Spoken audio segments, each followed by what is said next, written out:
Hey guys, I'm here today with Tim Swirzek. He's a local lender. Hey, how you doing? We're going to talk about how to buy rentals with a partner. It's a question I get a lot of who should be on the loan, how should we structure this when we're living with a partner or being married or anything along those lines. And Tim's just going to give a little background about how you can best utilize your time. You can also ask questions below here at any time. So if you've got a question, pop it up. Whatever you want to know. We're going to go over a few things. I'm going to ask Tim a few questions. And hopefully at the end of this, you'll be able to have a better understanding of how the lending process works when you're buying with a partner. Cool. Yeah, so we get this, and Jordan and I have run into it with some shared clients, and so that's kind of why we started talking about this. But kind of what it comes to is when you're buying a property, or your parents bought their property, they probably weren't thinking about investing, right? They were buying their single-family home, they're going to live in, raise the kids, the house you grew up in. And when they do that, it's natural to think, oh, well, we'll go on this together. A lot of times for ownership reasons, or it's really just tradition, right? Sure. Both legally and, now I'm not an attorney, right? But both legally and financing-wise, it's a bad idea to put two people on the loan if you can get the loan in one person's name. There are plenty of ways to protect yourself risk-wise and ownership-wise, and there's further protections by not putting both people on. So maybe that's a kind of precursor to the overall idea, but we can kind of get into some more specifics. You said you had some people asking you, right? What kind of questions do they have usually? Just this week, for example, I've had people ask, well, should I put both my wife and I on the loan, or as business partners in a transaction where they're using conventional lending is, hey, who should be on the loan and who should be on the title? And maybe the title is a separate issue we'll get into later on here. But just for lending purposes now, questions I get commonly. And then a lot of times, what is the bigger thing is the questions are great. When you get a question from someone that is thinking about these things and is thinking, who should I put on the loan, or how should I structure this? That's easier to deal with than just having the unknown of, well, we're just going to put both people on the loan because that's what we do, and that's what Tim talked about. So I've been trying to educate people this week about, hey, let's put the loan just in your name. Then later on, we can put one in your partner's name, and we can swap back and forth. Mm-hmm. But that's exactly what you want to do. Exactly. I mean, if we want to cut to the chase, and just cut to the bottom line and not talk about the why, you just said it. That's what people need to do is put, with one exception. Okay, so often you might have someone who is dominant in a relationship, and they want to go on first, but that's not what you do. If you're looking at a business's decision, whoever has the least amount of income and still qualifies is the person that should go on every loan. Really? So it's not necessarily flipping back and forth unless there's a different reason, but business-wise, it should be the person with the least income that still qualifies. And if that person can buy 3 in a row, that's who should do it. And the reason is, what if you get that big deal, that great deal that comes across and it's incredible, but this lower income person wouldn't qualify, but you've been flip-flopping back and forth, or you wasted a bunch of debt-to-income ratio on the person with the big income, so now they have a worse debt-to-income ratio, right? So person with the big income has a worse debt-to-income because you just naturally put it in their name because they're the dominant person, they make the decision, whatever it is, doesn't matter, I don't care the reason. Now all of a sudden the big deal comes across and they don't qualify anymore. Sure. Right? So you want to make sure it's the person with the lowest income. That's what's going to get you the most amount of properties and give you the most opportunities, really. Okay. I had a client just in my office about 2 weeks ago when Jordan and I really started talking about doing this video. He came in and he had an opportunity, and unfortunately he and his wife had made some of these mistakes, right? They were both on loans and we're correcting that now, but he had an opportunity to take a deal down that he couldn't do because of this. And part of the reason was he was too tight on debt to income to get this particular deal done. It was a good opportunity. Yeah. And the solution, not just because of that, but the solution would have been, he can do deals. He could do a deal with me right now. He just couldn't do that one deal, Sure. right? And so sometimes it's saving DTI, even if you have lots of income, for that really great deal, right? I mean, like Jordan, you might be able to go out and buy 2 more properties right now, but what if you get the awesome deal where it's a big one where you couldn't buy that without every ounce of DTI? So I think you want to conserve your DTI, if you will, or your liabilities. Absolutely. And so if I were going to give people out there a tip, above and beyond just putting loans, or I should say mortgages in people's names, because we're talking about like buying investment properties, and you're probably thinking to yourself, if you're watching this, I'll put as many mortgages in my name as I can, and then go to the other person, just like they talked about. But it's more than that. It's also auto loans. It's student loans. Yeah, I see people. So see people do the same thing. They co-sign in student loans not because they're forced to, but maybe because it's suggested to them. Like the person says, "Oh, you should probably just co-sign or whatever." You actually have to push back a little bit and say, "No, I'm not going to co-sign." On a student loan, it's very often that you get denied, right? Sure. But they'll let you co-sign. The more people that are on it, the better for the company, better right? for the company. So that happened. So I'll give you a good idea. Or a good example. My wife and I just recently bought a house, and we know that we're going to be trying to buy more rentals. So I'm very conscious of this, and I see people, get tripped up by this all the time. Mm-hmm. So her vehicle went out. I remember I called you for a mechanic recommendation. Sure, Yeah. So it wasn't long ago. Our family van, broke down, and I said, "Honey, you can get a new vehicle on one condition: it can only go in your name." Now, do you think that when we went to the car dealer, they wanted it in both our name? Oh, absolutely. The answer is hell yeah. Yes, they did. Yeah. I said hell no, and they said okay. and they came up with 3 options for us, none of which involved me, right? So if you push back, they're obviously going to try to go a path of least resistance and everything else, but if you push back, you can do this. You can get student loans, you can get auto loans. When we bought our new house, we got a water softener. Guess whose name it went in? My wife's. Yep. Right? We get gutters. I paid for those in cash, but Sure. But if we needed a loan, I guarantee you it would have went in my wife's name, because my wife doesn't make enough income to buy any properties. Mm-hmm. She can get these little ones, but she's not going to get any properties. So why waste my debt to income on a water softener, right? Yeah. Do you know what I mean? And I think it's important that Tim's talking about using their other debt to income on income producing properties, and maybe loading up his wife's name with stuff that's not making him income, so Correct. he can continue to buy more properties rather Right. than just getting pigeonholed of, hey, you've hit your 50% they will allow and you can't buy anything else. It's strategically planning to continue to buy more and more. Yeah. And we see people all the time that they go out and they buy their first house, they put it in both people's names, it doesn't make any income, and then, I want to go buy a rental now. So we've got our house out of the way, now we're going to buy a rental. Well, sorry, you bought that at 30-40% DTI. Now you can't buy a rental. Correct. So one of the things you should know about lenders' guidelines is a debt is considered whole against both parties. That's not the legal term, I'm lacking it right now. But basically, if Jordan and I went out and bought a property and it was a $2,000 payment, that counts $2,000 against me on my next purchase and $2,000 against him. Yeah. So they don't split it 50-50 and go, oh, well, you got a partner, you got a co-signer, so we're only going to count $1,000 against you. No, because if Jordan doesn't pay his fair share, guess who's responsible for all of it? Yeah, right? sure. In leasing they call that jointly and severably liable, right? In a lease, Mm-hmm. and it's the same concept. I don't know if that's what it's called in lending, but it definitely hurts people. And so I have another couple same thing. I mean, this was what started me on the path, and then we saw this kind of pattern happening over and over again. But same thing, they're both pretty high income, but that means they also have a couple rental properties, one that they had originally bought and lived in. So it's not a big cash flow. It's worth it for them to keep. I support them keeping it from a business point of view, but it hurts DTI, right? They have nice cars, Yep. But the problem is you could have one nice cars and one in each name, or one in both of one person name, whatever. But they have both in both names. Yeah. So I go in, right, and you got $200, $500, $600 payments. I don't remember the exact payments, but let's call them $600 because they probably are. You got $1,200 counting against each of them, rather than $1,200 against one or $600 against either, right? So you can kind of see how the math really can go against you, and it can be a big deal.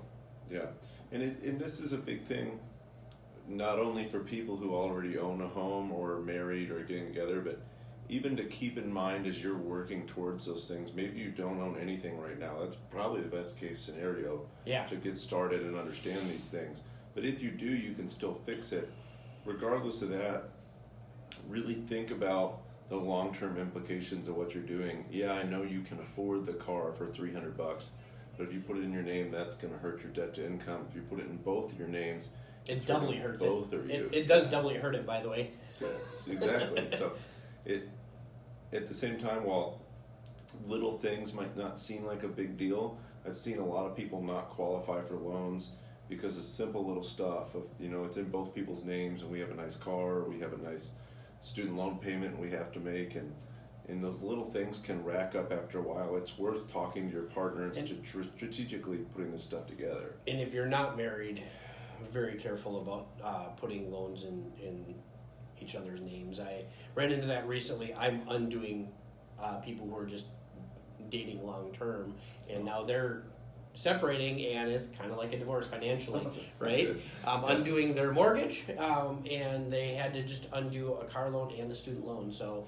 this is definitely top of mind for me. They're not looking to invest at all, but I have no idea why 1 month before they decided to separate, he's co-signed on her student loan. That one blows my mind. Not to mention, I looked at their finances. She would have qualified. That was a sales job if you ask me. Like, I can't imagine she couldn't have got the car loan on her own, or the student loan on her own. So, I don't know. And I think the biggest question I always get is, how do I get more properties? And my answer is always, your first option should always be conventional lending. Go to a bank. Somebody like Tim makes getting money really easy. Whereas if you have to go with the alternative options, hard money, private money, whatever else you're doing, that's really expensive. Tim might have an interest rate of 5% on some of his loans.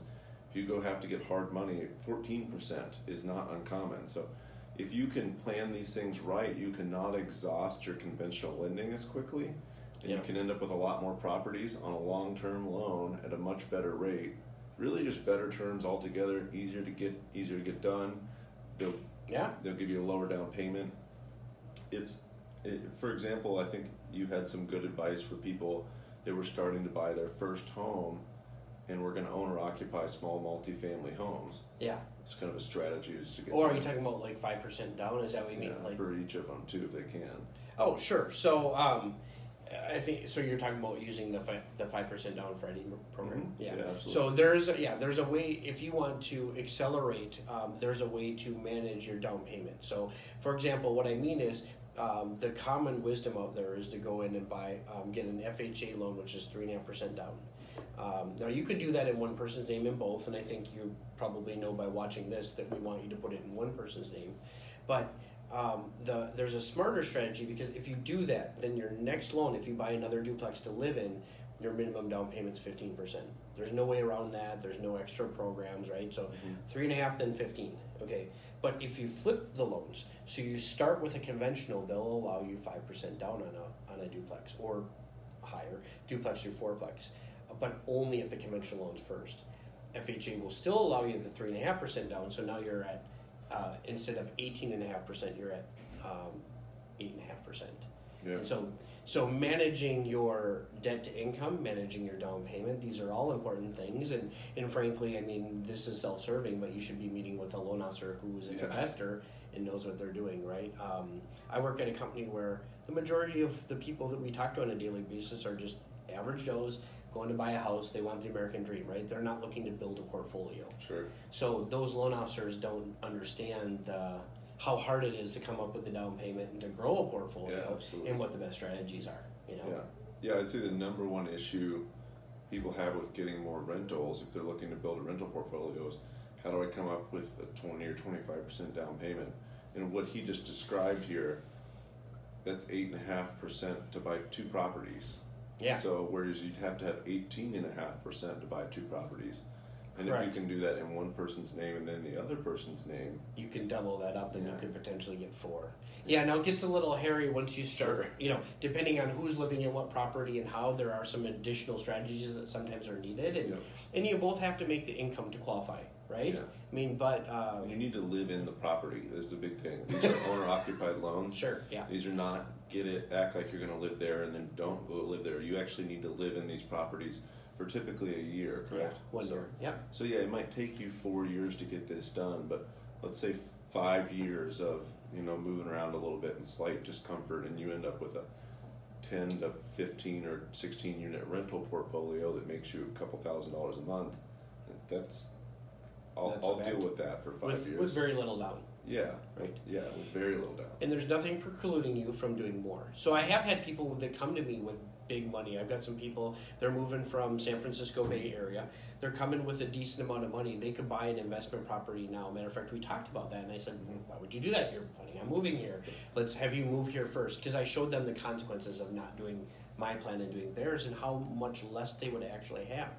So I'm like, you can move here as long as you buy that conventional loan owner-occupied first. A day later, you can go buy another property, but the conventional loan does restrict you that has to be the only property you own when you close, right? So with that one restriction, there's a huge consequence to them, 15% consequence in down payment, well, 10%, I'm sorry, Sure. An extra 10% down consequence for buying the investment property first as opposed to their owner-occupied. So by just structuring it right and having someone convince you, hey, this is the right plan, we save them 10% down. That's you awesome. know? And then they can still go buy, so they'll be able to buy 2 properties in their first year here. Yeah. It's just the order they do it is important. And if you don't know that, why would you know that if you haven't talked to someone, you know? Yeah.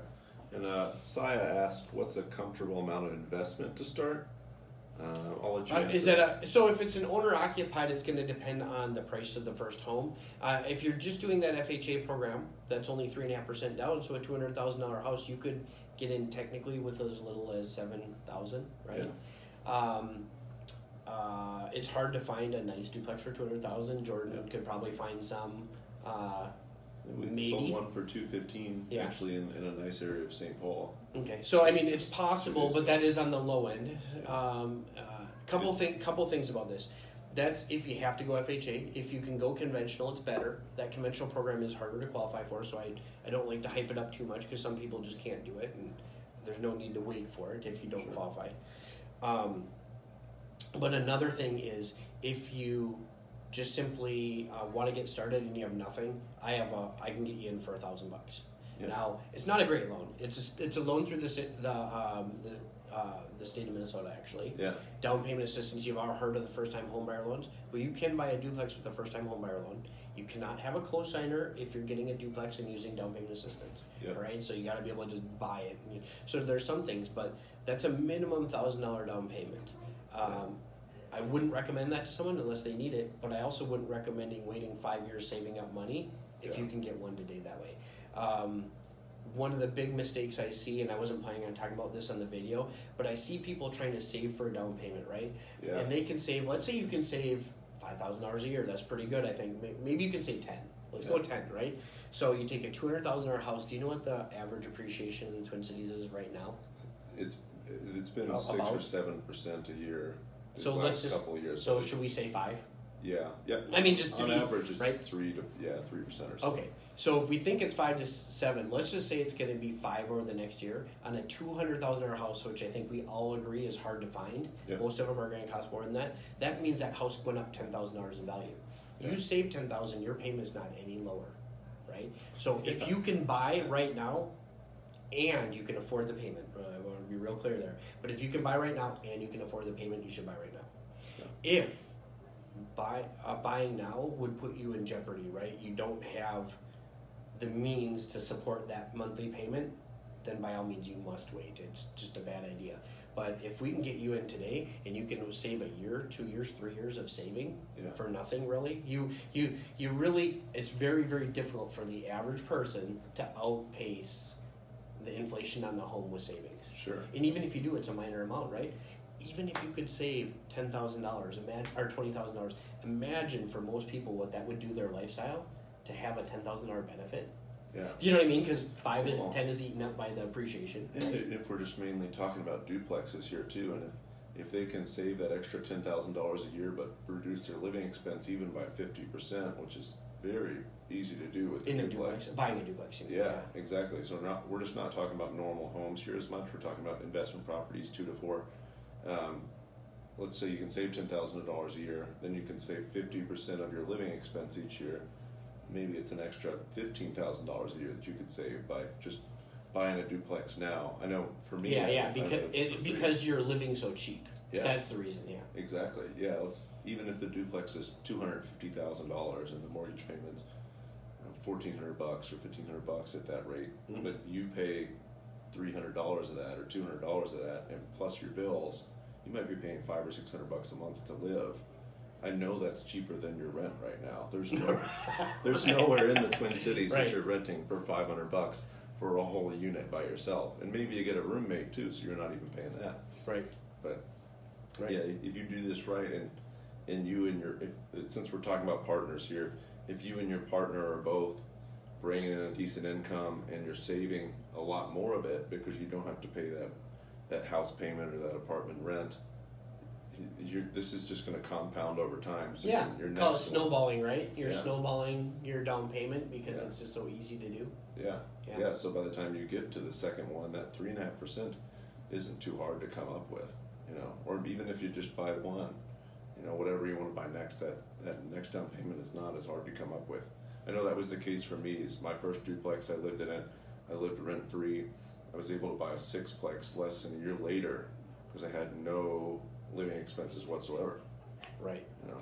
Right, and the key was to get in the game in a safe environment, and Yeah. and I, like I said, I define safe as being able to afford it monthly. Though the one thing about down payments is it's a one-time thing, right? If you have to scrimp and save to get to that, fine, but if you have to scrimp and save to pay your payment every single month, that's dangerous. Sure. So as long as you can afford it monthly. To follow up and just make sure I got that question answered, the bottom line is you can get in with $1,000 if you need to. A number that would be nice would be about 10 grand, right? Yep. I mean, that would be a nice number, but if 10 grand is going to save you much more than a couple months to save, then I would just go with 1,000 and get in, Yeah. right? That's my general take, because we're coming up on the winter's going to be here before we know it, and Hopefully not.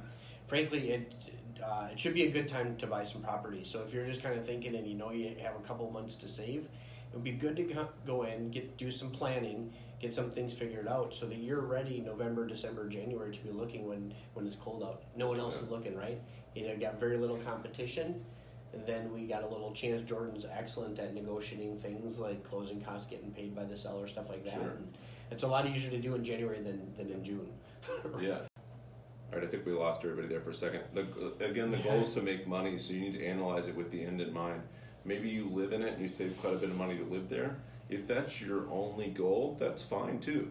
I think it's a great idea for anybody to do a multifamily house hack. I know a guy that's been living in a fourplex for 25, 30 years, and he's reduced his living expense the entire time. And he's just had that one, but I'm sure it's saved him just a boatload of money. That's all you ever do, that's great. If you want to build a rental portfolio after that, use some of these other strategies we've talked about, but make sure that when you move out of this multifamily rental that it's going to make you money. And if you have any questions about that, reach out to me. If you're thinking about buying a small multifamily or just a house in general, talk to a lender way before you start. I think I talked to the lender 2 years before I bought my first duplex because I frankly was self-employed. Ready yet? I wasn't. Qualify. I couldn't qualify. I wasn't ready, and I wanted to know what I need to do to be able to qualify. And by touching base with somebody like Tim, and I'll leave his contact info here in the comments, but by doing that way in advance, you don't get to a point where you're ready to buy something and just can't pull the trigger. Right. You need to be fully pre-approved. You need to be, I know they underwrite people before we even get through the process of buying the home. Right. You don't want to wait until the last minute to talk to somebody and then end up in some of the situations down the road that we've talked about. Yeah, so I'll take that just a little further. I just had someone recently, and this is common, but recently they were trying to get everything ready, so when I looked at it, they looked as good as possible. Mm-hmm. And I actually don't recommend that either. Show me where you're at right now. Yeah. Because maybe I can get you there quicker, or show you it doesn't matter. Yeah. Right? Like, I have these people that are like, oh, we paid off all this debt, and I'm like, oh, geez, well, I could have lowered your cost here, here, and here if you would have just had the debt, but used the money down or whatever, right? So the point is like, sometimes it's better to put the money down on the mortgage. Admittedly, that's not very frequent, but sometimes we have more flexibility in mortgage insurance and other factors if you put a little more down. Other times it's worth it to pay off debt. Other times you should have it for a safety net. Yeah. And please don't make that choice without talking to a lender. Yeah. Because unless you've done this before and done it many times, you probably would have a hard time determining even what the best options are, right? I mean, like, how would you know? I wouldn't know if I didn't do this every day. Yeah, Right? I learn stuff all the time, and I'm not a lender, just disclosing. I'm not a lender, I'm just a realtor, but just by talking to people like Tim and working through these processes with clients, I've learned so much of what to tell people not to do, and usually it's don't do that, call somebody like him. Right. It is almost always what we do, right? Like, Yeah. people always ask me, well, what's the first step? And it's really the same with everyone. It's to start with an application and a face-to-face meeting Yeah. to determine options and Yeah. to talk through this stuff. Because we say it, but everyone's situation's a little bit different, right? Because not only are your financials different, but what you want out of the end goal is different. Yeah. Yeah, and for me, I always wanted to buy a duplex, but I think I had credit in the mid-5s, really had no open lines of credit whatsoever. I had to buy my first credit card. I gave the bank money to get a credit card. And now they'll give me quite a lot, but, what was it, 4 or 5 years ago even, I couldn't get anything. So by talking to somebody like him, the lender told me what to do, and I know Tim actually works with credit repair companies too to help get things straightened out for you. If it's something that he doesn't quite have the leeway to get done, he hooked me up with the credit repair company. They disputed a bunch of things on my account and were able to hook me up and get me much more appealing for a lender. Yeah. I've got all those tools, right? Because let's face it, I benefit if you benefit. So we have acquired good companies to work with that we can help you with whatever situation you're in. Something that's probably worth mentioning, talking about qualifying, I actually am doing a loan for someone with no credit score right now. Really? Now, if you have no credit score, you can't have any bad credit. So you can't have no credit score and a bunch of collections. This guy has nothing. We call it a ghost, right? It's like he doesn't exist, and he's older. I don't remember his age because I don't focus on that, but I know he's older than me by several years, like 10 or more. And so he's like kind of nearing retirement age. Has he's got no credit whatsoever, and didn't file his taxes last year, and I'm still doing a loan for him. So if you think you don't qualify right now, you might be right, but you shouldn't make that decision. You should call me and let me tell you you don't, and here's what you need to do, right? Because there are things that people just aren't aware of. Like, you just don't know they exist, and we do. That's my job, is to know that. So Awesome. So reach out. The worst I can do is say, hey, we got to put a plan together, Yeah, there's never a no. It's just a no, not right now. Here's what we need to do to get done in the future. And if you are, again, we did this today to talk about buying rentals with couples or partners or anything along those lines. If you are entering a partnership or you're getting married or anything along those lines where you're partnering up in some sort of way, don't just go pull the trigger and take whatever loan somebody's throwing at you. And think through it. Look at this video, talk to people like Tim, make sure you're doing the right thing, because a lot of loan officers will just put you in the first loan they can get you in, and they don't understand getting you to the next level. So getting you the second or third or fourth rental, they'll get you into one home, and then you're kind of stuck and you need 25% down.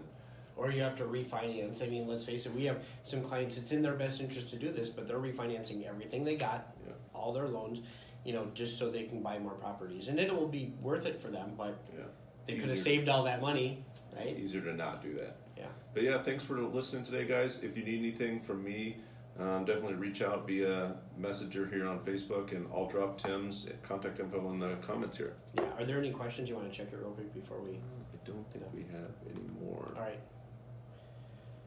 Update it.